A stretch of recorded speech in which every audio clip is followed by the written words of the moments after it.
Friends and YouTube chess lovers. I am Dhawal Khambolja and today we are going to talk on few lines of a queen's pawn opening. We'll basically discuss queen's gambits, accept and decline variation, and we'll also see the strong reply against d4, which is the Nimzo-Indian variation, along with few sidelines of that like Karpov variations. Starts with the pawn to d4. Here black has many ways to reply like d5, uh, nf6 and few other lines like g6 as well. But we'll discuss first queen's gambit, which is the d4 d5 variation, and hence black plays d5. Now white here directly strikes by playing c4, so white is trying to gain more space in the center. Now in accept variation of the queen's gambit, black accepts this pawn. D takes c4. Now here white has various replies again, but the most popularly played reply is e3. Now you can see that bishop is threatening this pawn on the c4. Now I would like to discuss a few bad lines, like what if black tries to hold this pawn and think that I am a pawn up early in the opening. So black tries to hold it by playing b5. Then white can simply regain this pawn by playing a4. Now here you can see that the supportive pawn is under threat. What if black still tries to hold, like a6 is already a foolish move, because after a takes b5, a cannot take b5 because the rook is pinned. Now what if black tries to hold by playing c6? So in c6 also it is a disastrous because it is a trap. You can see after a takes b5, c takes b5, queen to f3, and black is down. Black has to give at least a piece. And you can see here queen takes knight on c6, bd7, and queen to a6 is already a lost position for the black, as black is a piece down early in the opening.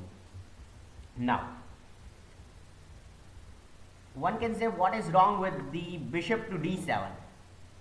Now in bishop to d7 line, black is supporting this pawn, but it is not going to last for long, as a takes b5, bishop takes b5, and knight to c3. Bam. Bishop has no move to support this pawn now, so bishop has to retreat, and after bd7 white can directly capture the c4 pawn. You can see that white's pieces are well active and the pawns are well placed in the center, and white has a great advantage early in the opening. So taking on c4 is not at all a bad idea, but trying to hold it creates disastrous problems for black sometime. Now if d takes c4, then e3. Now what to play? So black has to play a simple development moves like knight to f6, e6, and then a bishop development and castle.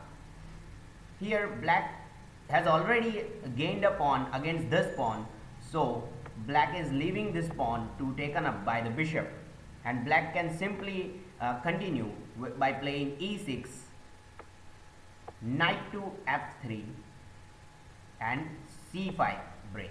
Now black tries the same idea like white has done early in the opening by moving the c4 pawn and striking the d5 in the center. Now black is doing the same thing by moving the c5 pawn and striking the d pawn in the center. Now white cannot capture because of the queen threat. So queen will be off the board and white's castle will be ruined. So white simply does is the castle and waits black to capture. Black captures, white captures, and bishop to e7. This is known as the famous position of the isolated d pawn. Here you can see white has a good space in the center, but black has many ideas like to develop knight and bishop and castling. So black will defend it very good, and it is a solid position of the black. You can see here. Now, I would like to discuss the decline variation of the Queen's Gambit. Now, after the move d4, d5 and c4, white is striking the center well, but black simply can continue with either of the moves c6 or e6, which is the decline variation of the Queen's Gambit. Here e6 is most widely played. Now, black's idea is to gain the center by however by moving the e4 pawn. So black is restricting this square, and after the white's idea of nc3, see white is creating the support for the e4 pawn. Black can simply continue either with the nf6, or white can continue passively by the b4, because after bb4 the knight is pinned, so white cannot move, otherwise the black will capture. Now you can see here that the popular moves are bishop to b4 and knight to f6. Here white can simply continue with the move e3, although it is blocking the dark square bishop, but it is the widely played in the Queen's Gambit decline variation. After the move knight to f3, knight to f6, excuse me, knight to f3, white castles and bishop to d3. This is the standard line of the Queen's Gambit decline variation. Later on, white has idea to retreat this bishop on the b1 square and move the queen into the c2 square and creating some threats over the white's castle. Here, black's castle, excuse me. Here, both the bishops are nicely placed against the black's castle. So white is in a good position although, but black has many ideas like to develop this knight and bishops remaining and to gain the good central space by striking with the c5 pawn. Now I'll discuss the Nimzo-Indian variation, which is the similar like a Queen's Gambit decline, but it has a few different lines like after d4, d5, c4 and e6. Now here white has the same idea of gaining the center by e4 square. Black can here continue either with the bb4 or the nf6 move. So bb4 creates the Nimzo-Indian variation. After the move e3 of the white, black plays nf6. After the move like nf3, black castles, which I have already shown.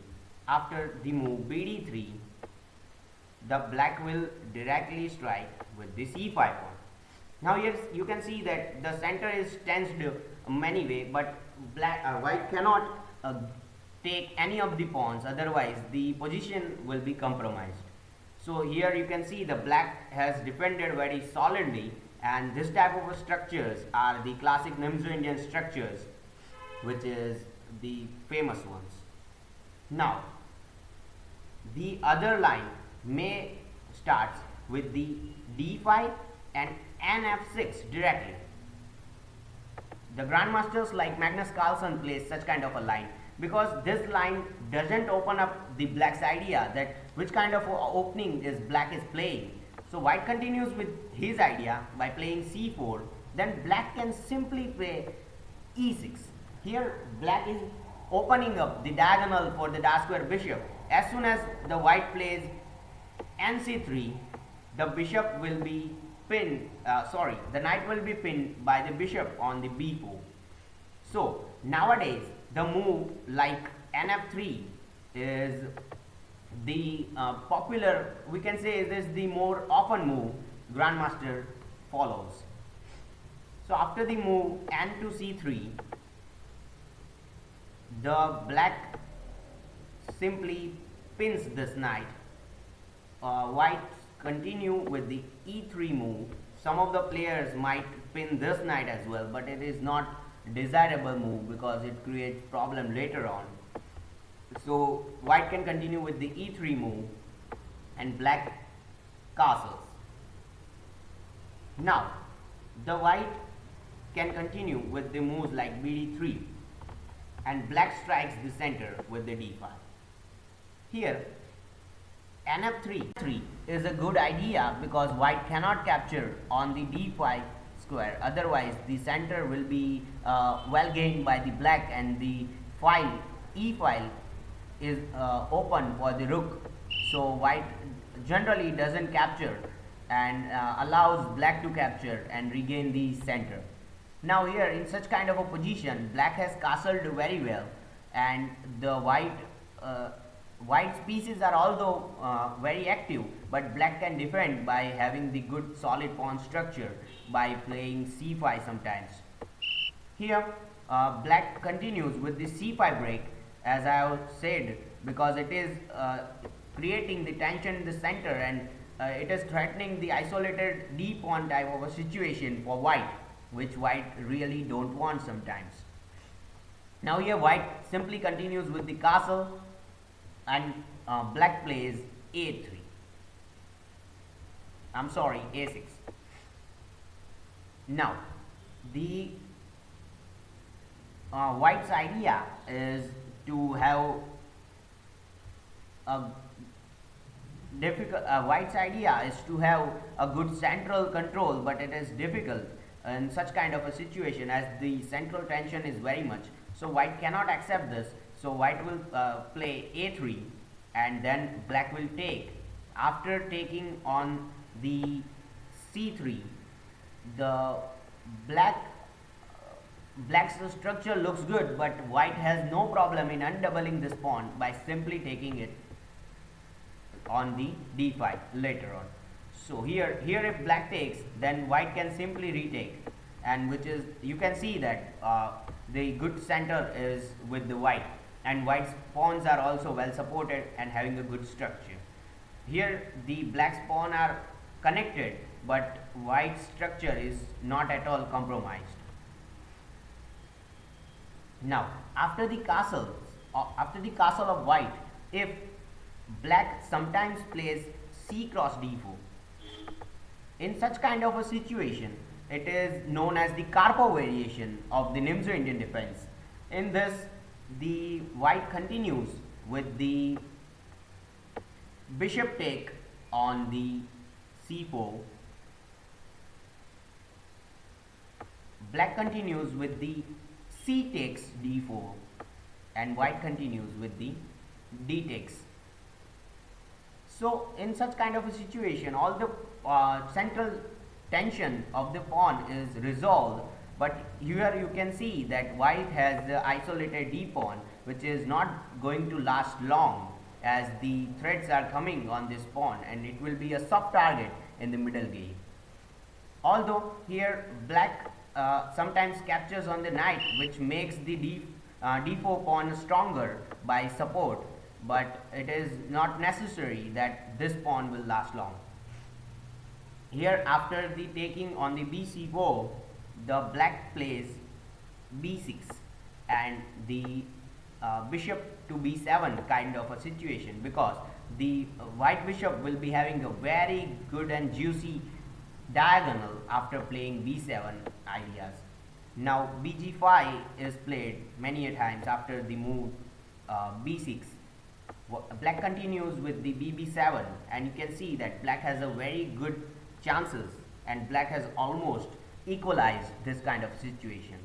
This type of opening is played by the Karpov, and hence it is known as the Karpov variation. So Nimzo-Indian and Karpov variation are the strongest reply to the d4 opening.